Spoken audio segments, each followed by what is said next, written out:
പൂഞ്ചിൽ പാകിസ്ഥാന്റെ വെടിവയ്പിൽ 6 പേർ കൊല്ലപ്പെട്ടിരിക്കുന്നു എന്ന വിവരം വരുന്നു. 34 പേർക്ക് പരിക്കേറ്റിരിക്കുന്നു. അതായത് അതിർത്തിയിൽ കനത്ത ആക്രമണം പാകിസ്ഥാൻ അതേസമയം നടത്തിക്കൊണ്ടിരിക്കുകയാണ്. ഇന്ത്യൻ സിവിലിയൻസിനെ, സാധാരണ പൗരന്മാരെയാണ് പാകിസ്ഥാൻ ലക്ഷ്യമിടുന്നത്.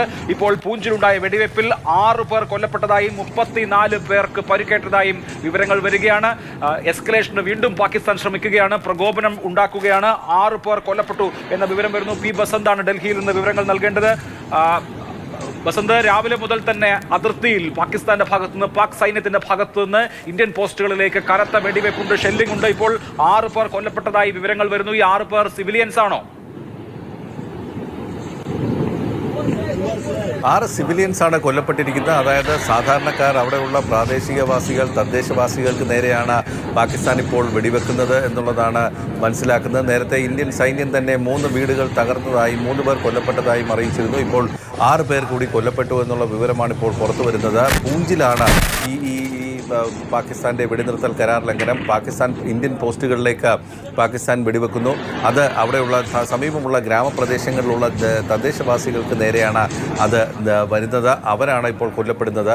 പാകിസ്ഥാന് വ്യോമാക്രമണത്തിന് പകരം ചോദിക്കാനുള്ള ശേഷിയില്ലാത്തത് പലപ്പോഴും ഈ അതിർത്തിയിൽ വെടിനിർത്തൽ കരാർ ലംഘനത്തിലൂടെയാണ് അവരിത് ഇന്ത്യൻ സൈന്യത്തിന് നേരെയും അവിടെയുള്ള ഇന്ത്യൻ പൗരന്മാർക്ക് നേരെയും ആ രോഷം തീർക്കുന്നത്. ഇപ്പോൾ ഇന്ന് പുലർച്ചെയാണ് ഈ വെടിനിർത്തൽ കരാർ ലംഘനം വീണ്ടും ആരംഭിച്ചത്. ഇന്ന് തുടർച്ചയായി 8 ദിവസം തുടർച്ചയായി വെടിനിർത്തൽ കരാർ ലംഘനം നടത്തുകയാണ് പാകിസ്ഥാൻ. തീർച്ചയായിട്ടും വെടിനിർത്തൽ കരാറിന്റെ ലംഘനമാണ് പാകിസ്ഥാൻ നടത്തിക്കൊണ്ടിരിക്കുന്നത്.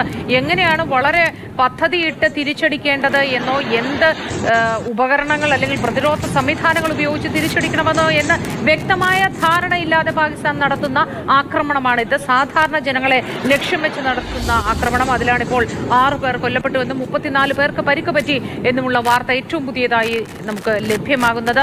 തീർച്ചയായും പാകിസ്ഥാൻ ഇതിനെ ഒരു യുദ്ധമായി തന്നെയാണ് കാണുന്നത്. പാകിസ്ഥാന്റെ പ്രധാനമന്ത്രി ഷഹബാസ് ഷെരീഫിന്റെ ട്വീറ്റ്, അദ്ദേഹം ഉറുദുവിലാണ് ട്വീറ്റ് ചെയ്തിരിക്കുന്നത്. അതിന്റെ അർത്ഥം, ഞങ്ങളുടെ രാജ്യത്ത് ഇന്ത്യ, ഞങ്ങളുടെ ശത്രു ആക്രമണം നടത്തിയിരിക്കുന്നു. Pakistan has every right to respond forcefully to this act of war imposed by India and forceful response is being given.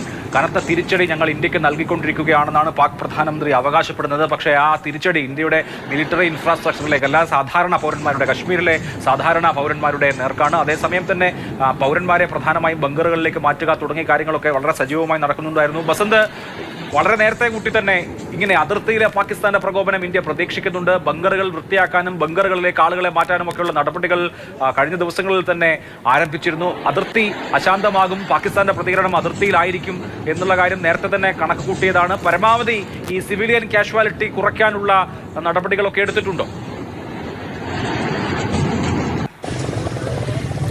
തീർച്ചയായും ഇന്ത്യ സജ്ജമായിരുന്നു എന്നുള്ളത് തന്നെയാണ് നമുക്ക് അറിയാൻ കഴിയുന്നത്. നമ്മുടെ ലേഖകൻ ബാലഗോപാൽ ആ 2 ബങ്കറുകൾ സന്ദർശിച്ചിരുന്നു. ഒന്ന് ജമ്മുവിലെ നിയന്ത്രണ രേഖയ്ക്ക് സമീപവും, അതോടൊപ്പം തന്നെ ഉറിയിലും ബാരാമുള്ളയിലും ഈ സമാനമായ ഒരു ബങ്കർ സന്ദർശിക്കുന്ന ഒരു സാഹചര്യമുണ്ടായിരുന്നു. അപ്പോൾ ഈ 2ഇടത്തും ജനങ്ങൾ തന്നെ തയ്യാറെടുത്തിരുന്നു. അതായത് അവിടെ ഒരു സംഘർഷമുണ്ടാകുന്ന സാഹചര്യത്തിൽ ബങ്കറിലേക്ക് മാറുന്നതിന് വേണ്ടിയുള്ള തയ്യാറെടുപ്പുകൾ നടത്തിയിട്ടുണ്ട്. ഈ രജൌരി, പുഞ്ച് മേഖലകളിലൊക്കെ തന്നെ ആയിരക്കണക്കിന് ബങ്കറുകൾ സർക്കാർ രൂപീകരിച്ചിട്ടുണ്ട്. അത് ഉറി ആക്രമണത്തിന് ശേഷമാണ് അക്കാര്യത്തിൽ ഒരു തീരുമാനമുണ്ടാകുകയും ഏകദേശം 2500-ലധികം ബങ്കറുകൾ പലതരത്തിലുണ്ട്. വ്യക്തിഗതമായി ഓരോ വീടുകൾ ഉള്ളതിന് പുറമെ കമ്മ്യൂണിറ്റി ബങ്കേഴ്സ് ഉണ്ട്. അതായത് ഒന്നിച്ച് 10-20 പേർക്ക് താമസിക്കാൻ കഴിയുന്ന തരത്തിലുള്ള ബങ്കറുകളും അവിടെ സജ്ജമാക്കിയിട്ടുണ്ടായിരുന്നു. അതിന് കേന്ദ്ര സർക്കാർ തന്നെയാണ് അതിൻ്റെ പണം മുടക്കുന്നത്. വ്യക്തിഗതമായിട്ടുള്ള ബങ്കറുകൾക്ക്, വീടുകൾക്ക് സമീപം ബങ്കറുകൾ പണിയുന്നതിനുള്ള പണവും നൽകുന്ന ഒരു സാഹചര്യമാണ്. അപ്പോൾ ജനങ്ങളും ഇത് പ്രതീക്ഷിച്ചിരുന്നു. സ്വാഭാവികമായിട്ടും നമ്മോട് സംസാരിച്ച സാധാരണക്കാർ പറഞ്ഞത് തന്നെ അതാണ്. അതായത് വെടിവെപ്പുണ്ടായാൽ ആ നിമിഷം ഞങ്ങൾ ബങ്കറിലേക്ക് മാറും എന്നുള്ളത് തന്നെയായിരുന്നു അവരുടെ പ്രതികരണം. അപ്പോൾ ജനങ്ങൾ തയ്യാറായിരുന്നു, സേന തയ്യാറായിരുന്നു, സർക്കാരും തയ്യാറായിരുന്നു. മാത്രമല്ല, ഇന്ന് നടക്കാൻ പോകുന്ന മോക്ക് ഡ്രില്ലും സമാനമായൊരു സാഹചര്യമാണ്. അതായത് ജനങ്ങളെ യുദ്ധസജ്ജമാക്കുക എന്നുള്ളതായിരുന്നു. അതാണ് മോക്ക് ഡ്രില്ല് നടത്തുന്നത് കൊണ്ടുള്ള ഉദ്ദേശം. ഇന്ന് വൈകിട്ട് 4 മണിക്കാണ് ഇന്ത്യയിലാകമാനം തന്നെ ഇത്തരത്തിലുള്ള മോക്ക് ഡ്രില്ലുകൾ നടക്കുന്നത്.